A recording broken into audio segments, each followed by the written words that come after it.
महाबुद्ध की एक शिष्या थी, विशाखा। वह बचपन से ही अपने गुरु के आश्रम बौद्ध विहार में जाया करती थी। उसने छोटी आयु में ही ज्ञान दीक्षा प्राप्त कर ली थी और नियमित साधना भी करती थी। बड़े ध्यान से सत्संग सुना करती और सेवा के अवसरों को कभी न चूकती। जब भी वह महाबुद्ध के दर्शन करती तो उसका मन गदगद हो जाता।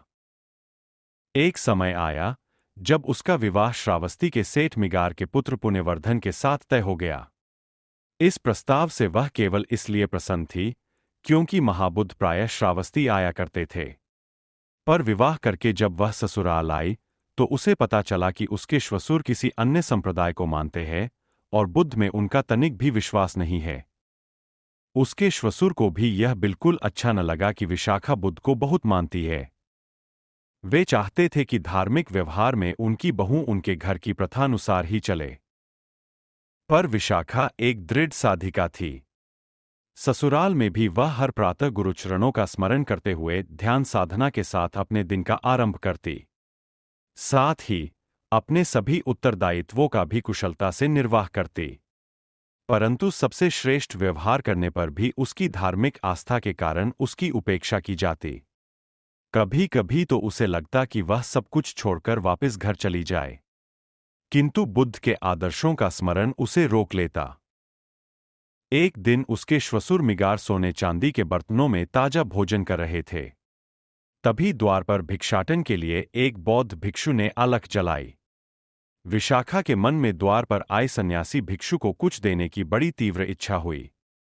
वैसे भी गुरुघर की सेवा किए हुए उसे बहुत समय हो गया था और आज तो सेवा का अवसर स्वयं द्वार पर चलकर आया था।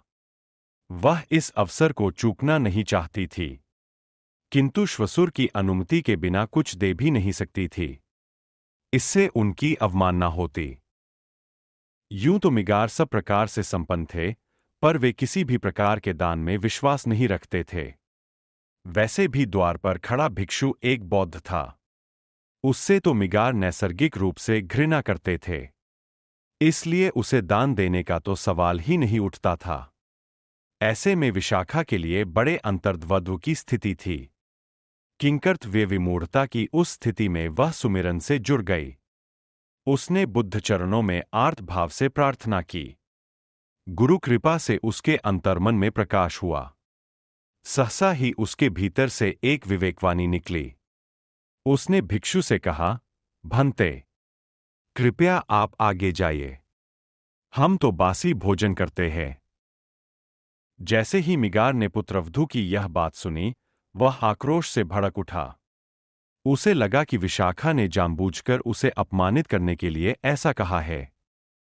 उसने क्रोधावेश में विशाखा को भला बुरा कहा और घर से निष्कासित करने के लिए पंचायत भी बुला ली। पंचों की सभा में विशाखा से पूछा गया कि उसने ऐसा क्यों कहा। विशाखा बड़े शांत स्वर में बोली, देखिए महोदय, हमारे द्वार पर एक भिक्षु झोली फैलाकर खड़ा था। अगर मैं उसे यूं ही खाली हाथ जाने देती तो यह अधर्मयुक्त आचरण होता। यही नहीं, मेरे श्वशुर जी एक सर्वसंपन्न धनी सेठ है। लोग क्या सोचते कि वे एक भिक्षु की झोली तक न भर पाए। यह घर की प्रतिष्ठा का भी प्रश्न था। पर मैं श्वशुर जी की अनुमति के बिना उसे दान भी नहीं दे सकती थी। यह श्वशुर जी की अवमानना होती।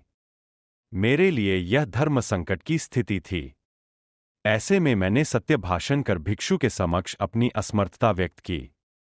पंचायत ने पूछा, सत्य भाषण?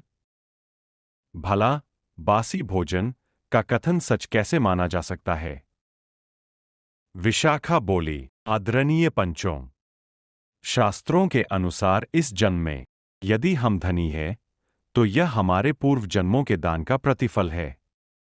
पुराने पुण्यों के कारण ही मेरे श्वशुर जी को आज इतना सुख भोग प्राप्त है। वे सोने चांदी के बर्तनों में श्रेष्ठ व्यंजन खाते हैं। सो इसलिए मैंने भिक्षु से कहा था कि वे बासी भोजन खा रहे हैं, मतलब कि पूर्व जन्मों के पुराने पुण्यों के प्रताप से सुख भोग रहे हैं। तत्व की दृष्टि से यह वचन सत्य ही था। पंचों और मिगार ने जब विशाखा की यह बात सुनी तो आश्चर्यचकित रह गए। निस्संदेह बात सोलहाने सच थी। मिगार के मन से विशाखा के प्रति सारा द्वेष जाता रहा। उसने अपने आप को सौभाग्यशाली माना कि ऐसी विवेकवती पुत्रवधू प्राप्त हुई। मिगार इतना अभिभूत हुआ कि उसने विशाखा को धर्म माता कहकर पुकारा।